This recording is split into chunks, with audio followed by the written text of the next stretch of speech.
just being a good person. But this is what I was going to say to change the tide a little bit. I feel like, especially in my most recent clips I've been snapping, it could appear because in a lot of the clips that, you know, I'm just like this super, I'm a fucking, I'm trying to feminist. I'm a manimist. It would have appeared I'm a manimist. Like I'm just this manimist. But it's like, nah, I'm a man, right? So a lot of conversations that when I'm asked, I'm going to respond as what I am, a fucking man. But at the same time, in reverse, I also advocate for men to be better for women. Absolutely. And I feel like I don't always post the clips in which we do that, but I also do want to take this time of the conversation to kind of like segue into that, because I do want relationships. My whole goal is for relationships to be better. Can I identify more problems sometimes that are present? I feel like a lot of what men do is already plastered all over social media or whatever the case may be. I feel like when I'm trying to add insight to women, it's never to tell them what to do or what not to do. It's to add perspective from a non-emotional standpoint. I'm not fucking you.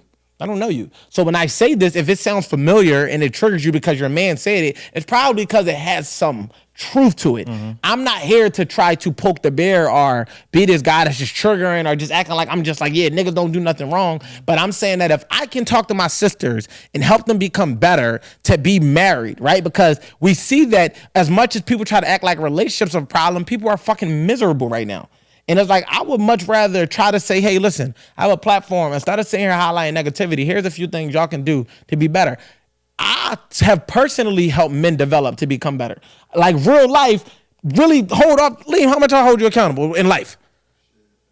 Every day. Like literally, I'm big on accountability. So it's like, I do that with my friend naturally. And I do that now. When it comes to being on my platform and utilizing it, I just wrote a fucking book called The Art of Accountability. When I wrote it, it was for men. Now, we often talk about women not taking accountability, whatever the case may be, but it was like for both, but it was like, you know, a man will become great after reading this book, so he should check it out. So this is how you do it, but you can't talk to men in a way you can communicate to women, because men have to feel like they discovered information on their own. So what I do is I lead by example. Any man that wants to be great is going to follow in my footsteps or the footsteps of the man that he perceived to be great. I can't tell a nigga that's a C+ student to get up and do the work to become an A+. That nigga's a bullshit nigga.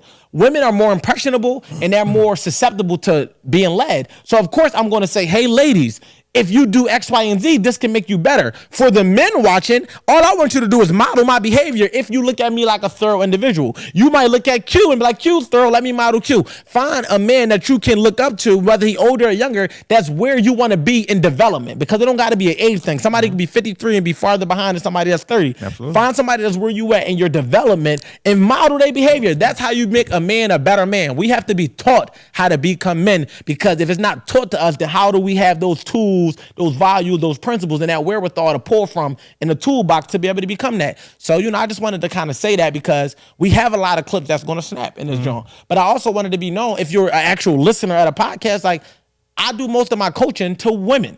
So they the ones telling me the shit that they're doing, which is why I'm saying, okay, well, let me try to help the global women out here. But I also learned that these women don't even want to be led nowadays. They just want to argue. I could have told you that, sir, years ago.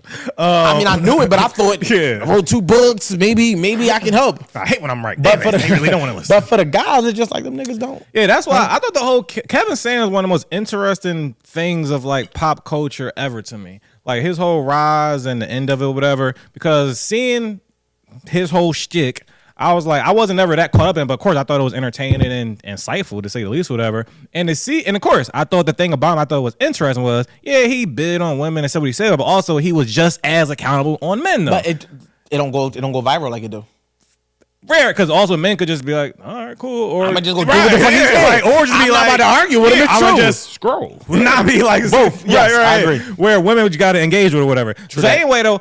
Either way, though, this nigga wasn't a fucking pedophile or rapist, abuser, some scammer. So to see when he died, and it was like this such vitriol type energy, like, burn in hell, you fucking call me fat and say I should lower my standards and get a better job. It's like, okay, like I guess he's next to Hitler, I suppose. Oh, like, guess they the same nigga, I suppose. 'Cause he told you to go to the gym. I'm gonna tell you why I feel like, in my own personal opinion, why women hated Kevin Samuels.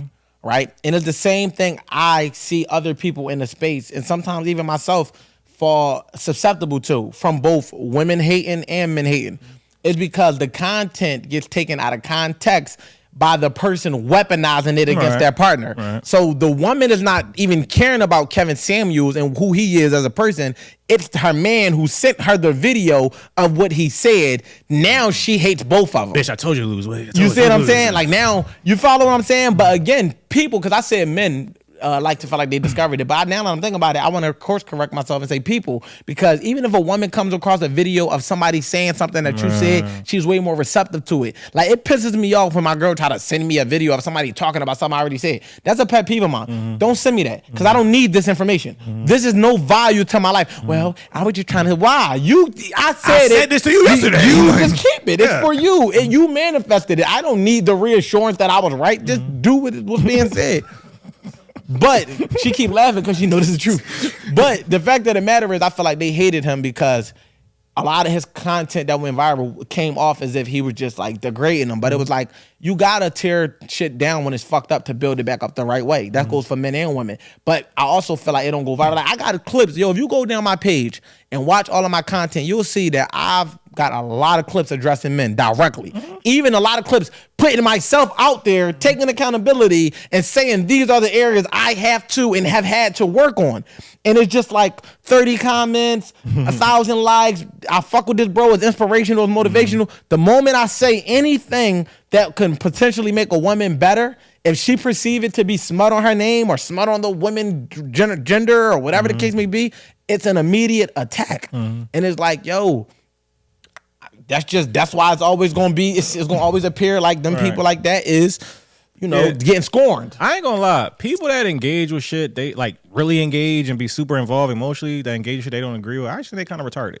And like, I think I've never seen anything that wasn't about me or involved me or about anybody I knew and was like, I can't believe you just said this. Or wait till I tell you how I feel. It's like, oh, you're retarded. Got it. Because it's like, literally, I don't give a fuck about something that's not about me or near me. Like hit dog hollers.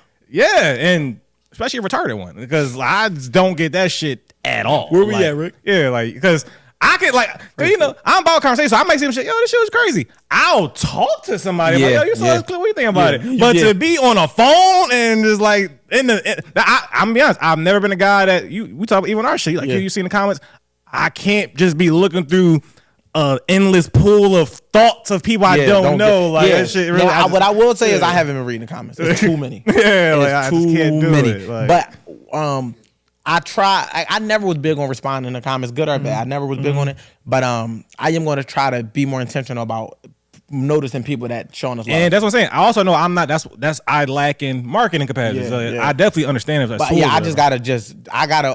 I'm like hardwired to not do it since I was a rapper. I have to try to be like super busy kind of, and it's like I don't got time for the comments. But you know, social media has changed. It went from being super private to be a celebrity to now you have to pull back the curtain and be extremely open and engage.